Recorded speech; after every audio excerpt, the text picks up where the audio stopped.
వరుదు కళ్యాణి గారు శాసనమండలి సభ్యురాలు, వారు తన అభిప్రాయం తెలియజేస్తారు. విశాఖపట్నం క్యాపిటల్ గురించి మనందరం ఎన్నో రోజులుగా కలలు కంటూ ఉన్న విషయం మీ అందరికీ తెలుసు. ఎందుకంటే జగనన్న ప్రకటించేసరికి మన విశాఖపట్నం ప్రజలందరూ ఎంతో సంతోషం వ్యక్తం చేశారు.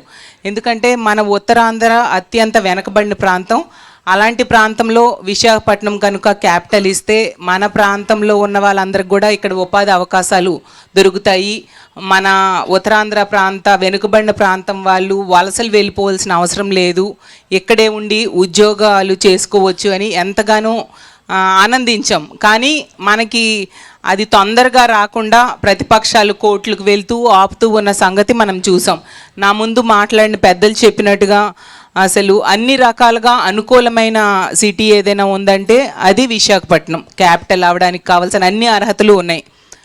వాయు మార్గం అయితేనేం, జల మార్గము, రోడ్డు మార్గము, అన్ని రకాల మార్గాలు ఉన్నాయి.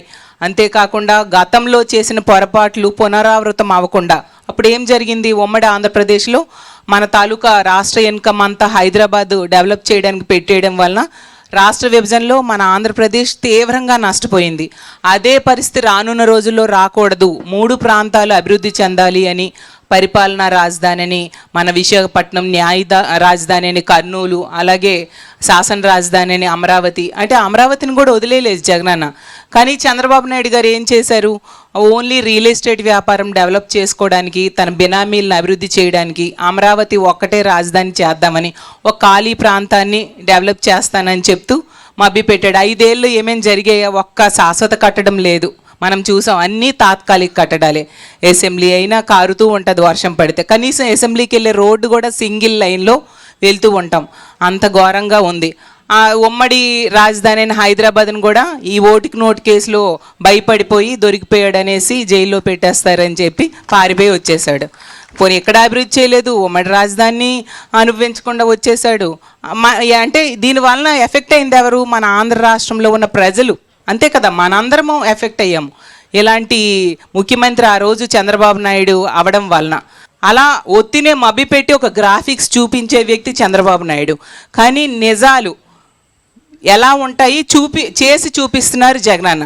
అలాగే విద్యకి ఎంత ఇంపార్టెన్స్ ఇచ్చారు జగన్మోహన్ రెడ్డి గారు ముఖ్యమంత్రి అయ్యారు, విద్యానికి ఎంత ఇంపార్టెన్స్ ఇచ్చారు, అలాగే తీసుకుంటే వ్యవసాయంకి ఎంత ఇంపార్టెన్స్ ఇచ్చారు మనందరం చూసాం. అసలు మనం కలలోనైనా ఊహించామా? అసలు పేద ప్రజలందరూ ఒక్కసారి గుర్తు తెచ్చుకోండారా? అసలు గవర్నమెంట్ స్కూల్స్లో ఇంగ్లీష్ మీడియం విద్య అనేది, bilingual text books, English medium కావాలా వద్దా?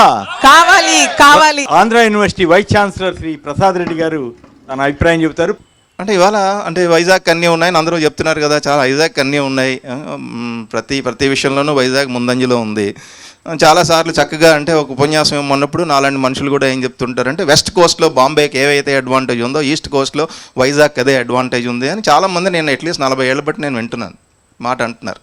కానీ 40 ఏళ్ళ బట్టి కూడా ఏ రకమైన డెవలప్మెంట్ యాక్టివిటీ చేయాలన్నా ఎక్కడ చేసాము?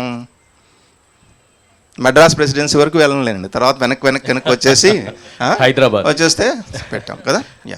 ఎందుకు 2008లో నాకు బాగా గుర్తుంది, నేను ఆంధ్ర యూనివర్సిటీలో రిజిస్ట్రార్గా ఉన్నప్పుడు ఆ రోజున ఇప్పుడు ఇవాళ సాఫ్ట్వేర్ కంపెనీలు తెచ్చామని అన్నారు కదా, 100% నేను ఏ డైస్ మీద చెప్తాను, మేము తీసుకొచ్చాం. ఈ రవి ఈశ్వరప్ప కూడా నాకు తెలుసు ఆ రోజుల్లో. IBM అనేది ఎక్కడో పెడతానంటే మేము వెళ్ళి వెనకబడి IBMను విశాఖపట్నం తీసుకొచ్చాం. ఫోటోలతో సహా నేను మేము ముందు పెట్టగలను. ఆ రోజు మేము రాజశేఖర రెడ్డి గారు వారు యాక్చువల్గా ఏంటంటే యూనివర్సిటీ డ్రైవ్ చేయాలి ఇటువంటి ఇన్స్టిట్యూషన్స్ అంటే, ఎప్పుడైనా ఎవరైనా వస్తున్నప్పుడు ఆ రోజున STPI దుబే అని ఒక మనిషి ఉండేవారు, మేమందరం కలిపి వాళ్ళని యూనివర్సిటీకి తీసుకురావడం, యూనివర్సిటీలో ఇక్కడ హ్యూమన్ రిసోర్సెస్ బాగా దొరుకుతాయని చెప్పడం, సాఫ్ట్వేర్ కంపెనీలను తీసుకురావడం, ఏవో 1-2 వచ్చేవో మిగతావన్నీ కూడా హైదరాబాద్ అటుపక్క వెళ్ళేవాళ్ళు. ఎందుకంటే అదొక అడ్వాంటేజ్, అప్పటికే కొంత అది తీసుకున్నారు కాబట్టి. సో ఈ రోజున అంటే ఇంకా విశాఖపట్నాన్ని అంటే ఇవాళ అంటే ఆంధ్రప్రదేశ్ డివైడ్ అయ్యింది, బ్యాక్ వచ్చిన తర్వాత ఈజీగా డెవలప్ చేసుకోవాలి అని అంటే విశాఖపట్నం.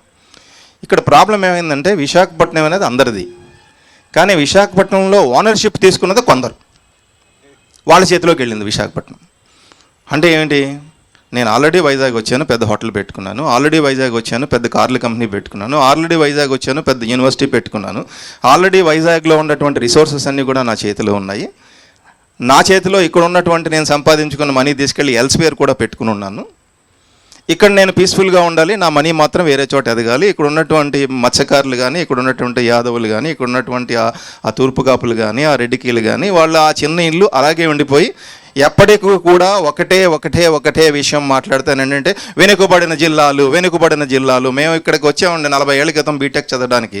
ఆ రోజున వెనుకబడినటువంటి ప్రాంతం ఏంటి అంటే ఉత్తరాంధ్ర అన్నారు. ఇవాళకి కూడా ఉత్తరాంధ్ర వెనుకబడిన ప్రాంతంగా ఎందుకు ఉండాలి? ఇదే ఒక క్యాపిటల్గా మారినప్పుడు ఏమీ చేయకుండానే మీరు ఉన్నటువంటి ఇల్లు 3 రెట్లు అవుతుందా లేదా?